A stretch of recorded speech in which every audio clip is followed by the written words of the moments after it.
Morning dear students, मैं doctor Dheeraj Bakolia, associate professor political science, government college Ratangarh. अपन बात कर रहे हैं बीए पार्ट सेकेंड में अमेरिका के संविधान की। अमेरिकी संविधान में इससे पहले जो वीडियो आया था उसमें अपन ने अमेरिकी संसद, जिसे कांग्रेस कहते हैं, उसके बारे में चर्चा की थी। कांग्रेस की शक्तियों की बात अपन कर चुके हैं। अब कांग्रेस के जो दो सदन हैं, जिसे क्रमशः प्रतिनिधि सभा और सीनेट कहते हैं, इनकी बारी बारी से चर्चा करेंगे। किसी भी देश की जो व्यवस्थापिका या संसद होती है उसका नाम कुछ भी हो सकता है। जैसे कि भारत और ब्रिटेन में इसको संसद कहा जाता है, तो अमेरिका में इसे कांग्रेस कहा जाता है। प्राय विश्व के सभी लोकतांत्रिक देशों की व्यवस्थापिकाएं द्विसदनीय है। जैसे कि भारत में लोकसभा और राज्यसभा है, ब्रिटेन में कॉमन सभा और लॉर्ड सभा है। ठीक उसी प्रकार से अमेरिका में प्रतिनिधि सभा और सीनेट है। ये अलग बात हो सकती है कि किसी राज्य में ये जो दो सदन है उनकी शक्तियों की स्थिति क्या हो।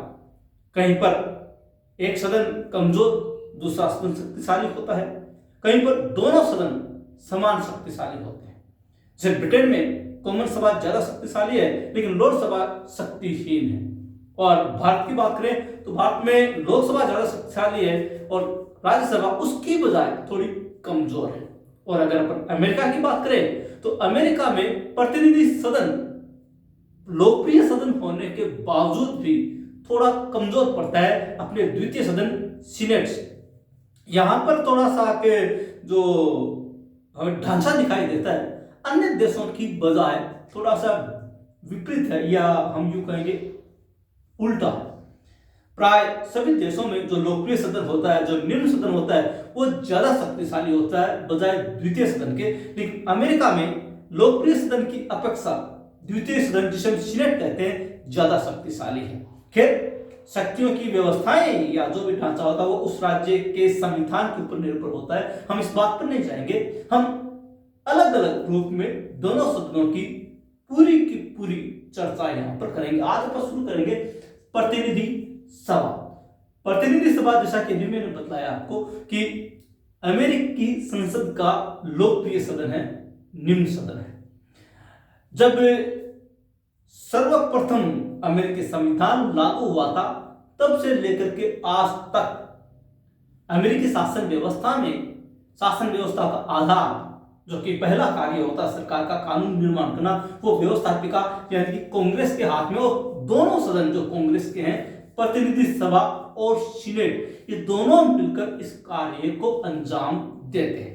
जहां तक बात कानून निर्माण की है, दोनों सदन समान शक्तिशाली है। लेकिन कुछ ऐसे कार्य है, कुछ ऐसी बातें हैं जहां पर सीनेट प्रतिनिधि सभा की अपेक्षा ज्यादा शक्तिशाली होती है। प्रतिनिधि सभा, जिसकी सदस्य संख्या वर्तमान में 435 है, और संविधान में यह लिखा गया है कि इस संख्या को ना तो कम किया जा सकता है और ना ही बढ़ाया जा सकता है। जो 1961 में परिवर्तन हुआ उसके बाद से आज तक सदस्य संख्या निश्चित है 435।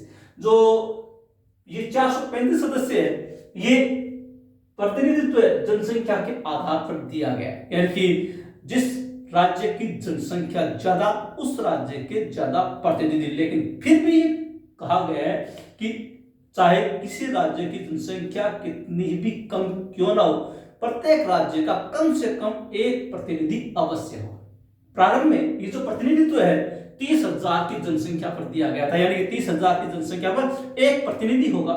लेकिन समय के साथ अमेरिका की जनसंख्या में वृद्धि हुई तो उसके साथ परिवर्तन भी किया गया। आज 4,45,000 की जनसंख्या पर एक प्रतिनिधि अवश्य है या एक प्रतिनिधि है। और उसके अनुपात में जितनी भी जनसंख्या होती है उसी अनुपात में सदस्य संख्या में बढ़ोतरी हो जाती है। जैसे न्यूयॉर्क राज्य से अमेरिका में सर्वाधिक प्रतिनिधि आते हैं प्रतिनिधि सभा में, उनकी संख्या है 43। 4-5 ऐसे राज्य भी है जहां से सिर्फ एक प्रतिनिधि चुनकर आता है। यानी कि किसी भी राज्य को बिना प्रतिनिधित्व के संभव नहीं है। प्रत्येक राज्य से कम एक प्रतिनिधि अवश्य होगा और बाकी जनसंख्या के अनुपात में। तो ये 435 सदस्य जनसंख्या के आधार पर प्रतिनिधित्व प्राप्त करते हैं और इससे प्रतिनिधि सभा का गठन होता है।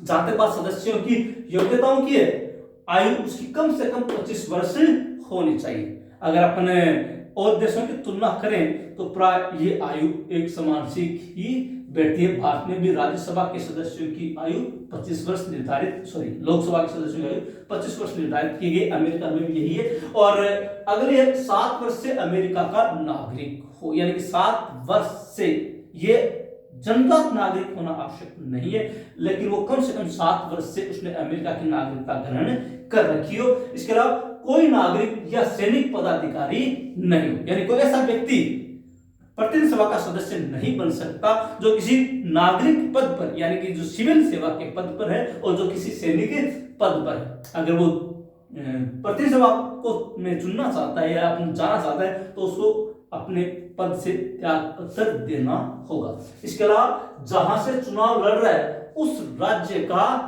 निवासी हो, यानी कि अगर न्यूयॉर्क से चुनाव लड़ रहा है तो उसको न्यूयॉर्क राज्य का निवासी होना आवश्यक। अब समय के साथ एक परंपरा और बन गई है, नियम नहीं है, परंपरा और बन गई है कि वो उस निर्वाचन क्षेत्र का भी होना चाहिए जिस निर्वाचन क्षेत्र से वो चुनाव लड़ रहा है। अमेरिका में इसको स्थानीयता का नियम कहते हैं, ये परंपरा है, नियम नहीं है। तो इस प्रकार से प्रतिनिधि सभा के सदस्यों की योग्यताओं का निर्धारण कांग्रेस के द्वारा किया गया है।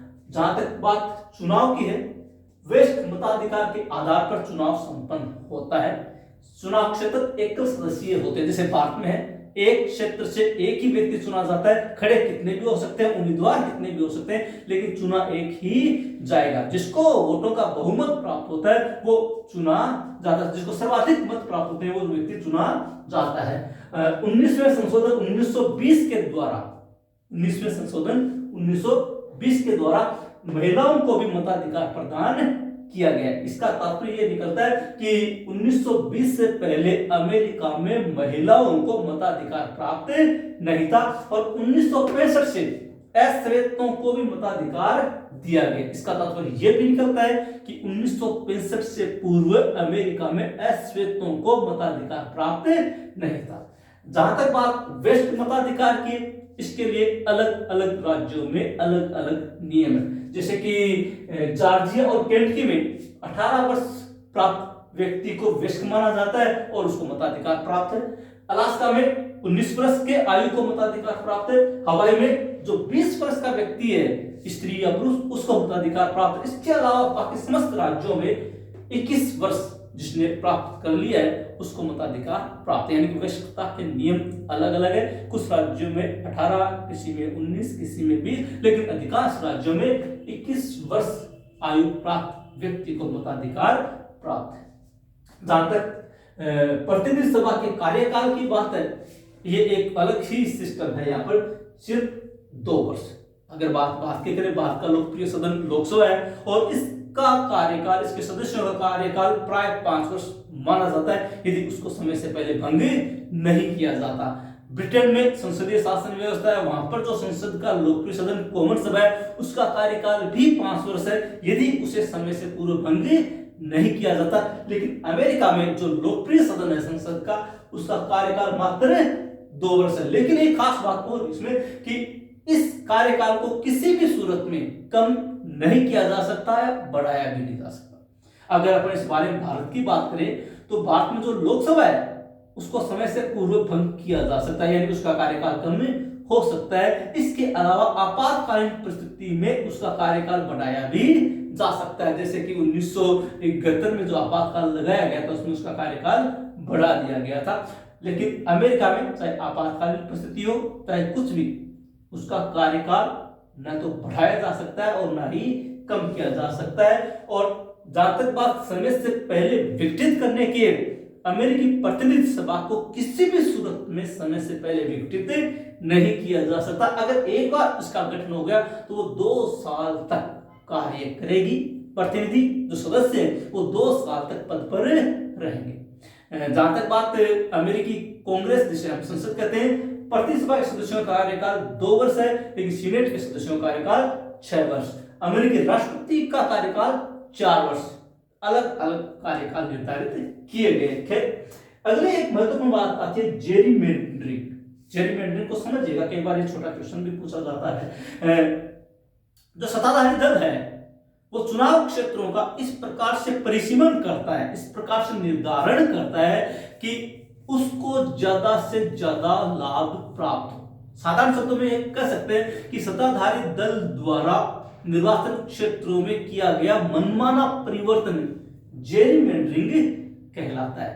प्राय इसलिए किया जाता है कि अपने समर्थकों, जहां से सत्ताधारी दल को ज्यादा से ज्यादा वोट मिल सके, अपने समर्थकों के ध्यान में रखते हुए चुनाव क्षेत्रों का निर्धारण कर लेना, जिससे उसके वोट ज्यादा हो और वो जीत सके।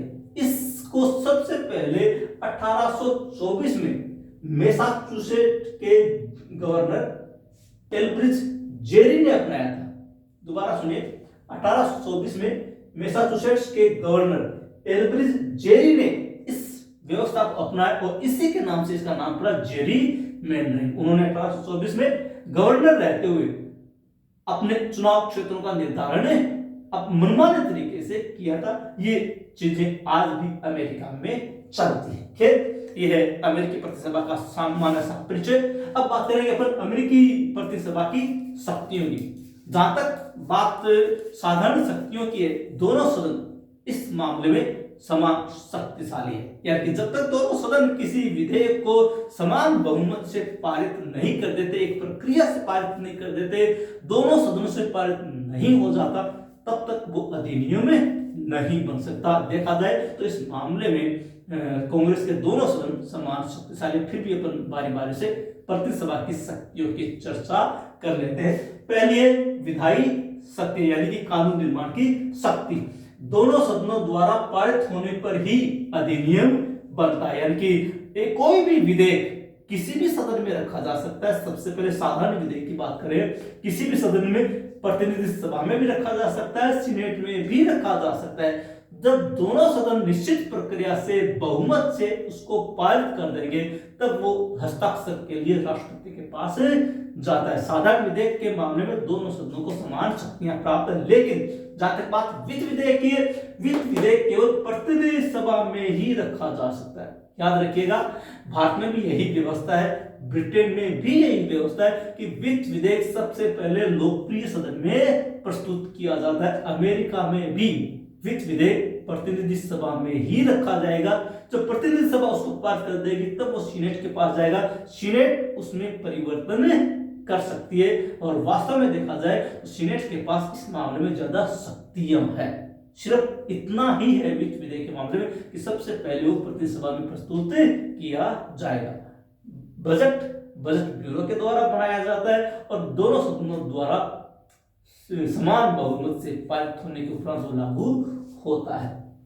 अगला संविधान संशोधन। जहां तक बात संविधान संशोधन की है, दोनों सदनों के पास बराबर शक्तियां। दोनों सदन बारी बारी से 2/3 बहुमत से अगर संविधान संशोधन विधेयक को पारित कर देते हैं, तब वह राज्यों के अनुसमर्थन के लिए जाता है। संविधान संशोधन विधेयक भी किसी भी सदन में रखा जा सकता है। दोनों सदनों के द्वारा क्रमशः 2/3 बहुमत से ही उसको पारित होना पड़ेगा और उसके पश्चात राज्यों के पास जाएगा। 3/4 राज्यों का समर्थन जब उसको प्राप्त हो जाता है, यानी 75% राज्यों का समर्थन प्राप्त हो जाए, तब जाकर संविधान में संशोधन संभव हो पाता। तो जहां तक संविधान संशोधन की बात है, दोनों सदन समान रूप से शक्तिशाली है।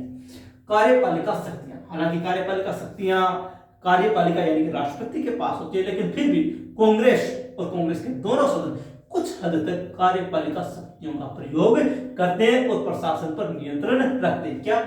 सीनेट के साथ मिलकर युद्ध की घोषणा, यानी कि युद्ध की घोषणा राष्ट्रपति नहीं करता बल्कि कांग्रेस करती है और कांग्रेस के दोनों सदन यानी कि प्रतिनिधि सभा और सीनेट मिलकर युद्ध की घोषणा करेंगे। यानी कि प्रतिनिधि सभा सीनेट के साथ मिलकर युद्ध की घोषणा करती है, तभी युद्ध प्रारंभ हो सकता है, अमेरिकी राष्ट्रपति के साथ से नहीं। और दूसरा है विशेष समितियों द्वारा प्रशासन के कार्यों की जांच। इससे पहले के वीडियो में भी मैं बतला चुका हूं कि कांग्रेस जो राष्ट्रपति है यानी जो कार्यपालिका है, उसके प्रशासन पर कठोर नियंत्रण रखती है अपनी समितियों के माध्यम से। यहाँ पर प्रतिनिधि सभा और सीनेट दोनों ही विशेष समितियां बनाकर किसी भी मुद्दे पर, किसी भी विषय पर और किसी भी प्रश्न पर कार्यपालिका के कार्यों की जांच कर सकती है। और एक बात दीगर है कि सीनेट की जांच से, वहां पर ये कहावत भी है कि सीनेट की जांच से पूरा प्रशासन घबराता है। इसका मतलब कि जैसे भारत में जिस प्रकार के तरीके हैं मंत्रिमंडल यानी कार्यपालिका पर नियंत्रण रखने के, प्रश्न पूछना, पूरक प्रश्न करना, कई तरह के प्रस्ताव पारित करना, निंदा प्रस्ताव, स्थगन प्रस्ताव, कटौती प्रस्ताव, अविश्वास प्रस्ताव, वो उपकरण भले ही अमेरिका में नहीं हो, लेकिन इसके अलावा कुछ ऐसी चीजें हैं अमेरिकी कांग्रेस के पास जिसके माध्यम से वो प्रशासन पर नियंत्रण रखने का कार्य करती है। अगला है राष्ट्रपति को निर्वाचित करने की शक्ति। हालांकि राष्ट्रपति का निर्वाचन एक निर्वाचक मंडल के द्वारा होता है, जिससे कि भी 2020 में नवंबर में ही राष्ट्रपति का निर्वाचन हुआ है। लेकिन कई बार ऐसी पोजीशन आ सकती है, ऐसी स्थिति आ सकती है कि निर्वाचक मंडल के द्वारा राष्ट्रपति के चुनाव में किसी भी उम्मीदवार को आवश्यक बहुमत प्राप्त नहीं। राष्ट्रपति चुनाव के लिए किसी व्यक्ति को राष्ट्रपति बनने के लिए 270 मत आवश्यक होते हैं, लेकिन कई बार ऐसा हो सकता है कि किसी को भी 270 मत प्राप्त नहीं हो। तब सबसे बड़ी भूमिका जो है वो प्रतिनिधि सभा की है। यहाँ पर प्रतिनिधि सभा ही फिर राष्ट्रपति का चुनाव करती है। जो प्रथम 3 उम्मीदवार हैं, उन उम्मीदवारों में से राष्ट्रपति चुनने का कार्य प्रतिनिधि सभा के द्वारा किया जाएगा। यहाँ पर प्रतिनिधि सभा में एक राज्य एक वोट का नियम है, यानी कि 50 राज्य 50 वोट। ये 50 वोट जिसके पक्ष में पड़ते हैं, बहुमत जिसको प्राप्त होता है 50 में से, वो व्यक्ति अमेरिका का राष्ट्रपति चुना जाता है। अब तक 2 बार ऐसा हो चुका है। सन 1800 में जेफरसन को प्रतिनिधि सभा ने चुना था और 1824 में क्विंसी एडम्स को भी प्रतिनिधि सभा ने ही चुना था। यानी कि जब राष्ट्रपति को बहुमत प्राप्त नहीं होता तब राष्ट्रपति चुनने का कार्य प्रतिनिधि सभा के द्वारा किया जाता है। अगला है न्यायिक शक्तियां। हालांकि न्यायिक शक्तियों के मामले में न्यायपालिका सर्वोच्च, सारी न्यायिक शक्तियां न्यायपालिका में निहित है, फिर भी कुछ सीमित अर्थों में व्यवस्थापिका यानी कि कांग्रेस और कार्यपालिका यानी कि राष्ट्रपति भी न्यायिक शक्तियों का प्रयोग करते हैं। यहाँ पर जो प्रतिनिधि सभा है वो राष्ट्रपति, उपराष्ट्रपति, न्यायाधीशों आदि पर महाभियोग का प्रस्ताव पारित कर सकते। याद रखिएगा कि किसी भी व्यक्ति के विरुद्ध, चाहे वो राष्ट्रपति हो, चाहे वो उपराष्ट्रपति हो, चाहे वो न्यायाधीश हो, अगर महाभियोग का प्रस्ताव रखा जाए तो सबसे पहले प्रतिनिधि सभा में ही रखा जाए। प्रतिनिधि सभा आरोप लगाती है और उसको अपने 2/3 बहुमत से पारित करती है। अगर वो पारित कर दे तब उन आरोपों की जांच सीनेट के द्वारा की जाती है। अगर सीनेट भी उसको अपने 2/3 बहुमत से पारित कर देती है तो संबंधित व्यक्ति को पद त्याग करना होता है। इसका मतलब कि किसी भी व्यक्ति के खिलाफ महाभियोग लगाने का सबसे पहला प्रारंभ, सबसे पहली शुरुआत वो होती है प्रतिनिधि सभा में। यही प्रस्ताव लाती है, यही आरोप लगाती है, पारित करने के उपरांत सीनेट में जाता है। अगला है अन्य शक्तियां। इनके अलावा भी प्रतिनिधि सभा कुछ कार्य करती है, जैसे अपने सदस्यों के विरुद्ध अनुशासनात्मक कार्रवाई करना। जो प्रतिनिधि सभा के सदस्य अगर उन्होंने अनुशासन भंग किया है, अनुशासन को तोड़ा है, तो उनके खिलाफ अनुशासनात्मक कार्रवाई करने का अधिकार भी प्रतिनिधि सभा के ही पास है। दूसरा, अपनी अवमानना के नाम पर दंड। यदि किसी भी व्यक्ति ने, किसी भी संस्था ने, किसी भी कर्मचारी अधिकारी ने अगर प्रतिनिधि सभा की अवमानना की है, उसके आदेशों की अवहेलना की है, उसके खिलाफ कुछ अपशब्द वगैरह बोले, ऐसी स्थिति में अवमानना मानी जाती है और प्रतिनिधि सभा स्वयं उस व्यक्ति को दंडित करने का अधिकार रखती है। उस समय न्यायपालिका कोई निर्णय नहीं करती, बल्कि निर्णय करती है स्वयं प्रतिनिधि सभा।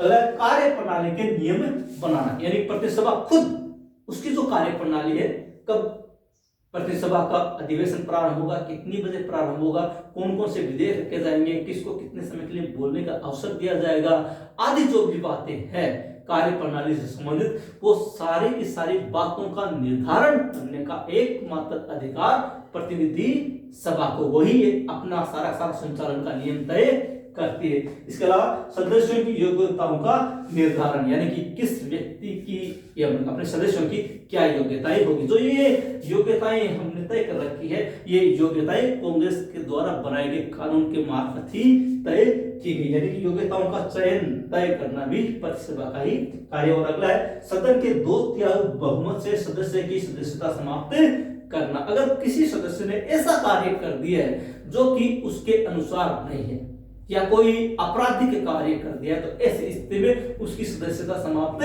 की जा सकती है। और सदस्यता समाप्त करने के लिए उस सदस्य के लिए 2/3 बहुमत जुटना आवश्यक है। अगर 2/3 बहुमत से प्रतिनिधि सभा किसी व्यक्ति की सदस्यता समाप्त करने का प्रस्ताव पारित कर देती है तो उसकी सदस्यता समाप्त मानी जाती है। तो यह प्रतिनिधि सभा की शक्तियां और उसके द्वारा किए जाने वाले कार्य। अगर इन शक्तियों पर अपन दृष्टिपात करते हैं तो ऐसा कतई नहीं लगता कि प्रतिनिधि सभा यानी कि संसद का लोकप्रिय सदन किसी भी देश के लोकप्रिय सदन की अपेक्षा कम शक्तिशाली। बहुत से ऐसे कार्य हैं जो वो सीनेट के साथ मिलकर करती है और बहुत से ऐसे कार्य हैं जो वो स्वतंत्र रूप से करती है। शक्तियों के मामले में भले ही यूं लगे कि ये कमजोर सदन है, लेकिन वास्तव में देखा जाए तो कतई कमजोर सदन नहीं है। तो यह है कांग्रेस का लोकप्रिय सदन और निम्न सदन प्रतिनिधि सभा। अगले वीडियो में अपन बात करेंगे इसके और दूसरे सदन जिसे हम द्वितीय सदन या उच्च सदन कहते हैं सीनेट की, और देखेंगे वो प्रतिनिधि सभा की अपेक्षा कैसे ज्यादा शक्तिशाली है। खैर आज के वीडियो में इतना ही। अगर आपको कोई बात समझ में नहीं आती है तो कमेंट बॉक्स में जाकर लिखिए, और अब तक आपने अगर चैनल को सब्सक्राइब नहीं किया है तो कृपया चैनल को सब्सक्राइब अवश्य कर ले। मिलते हैं अगले वीडियो में, तब तक के लिए धन्यवाद।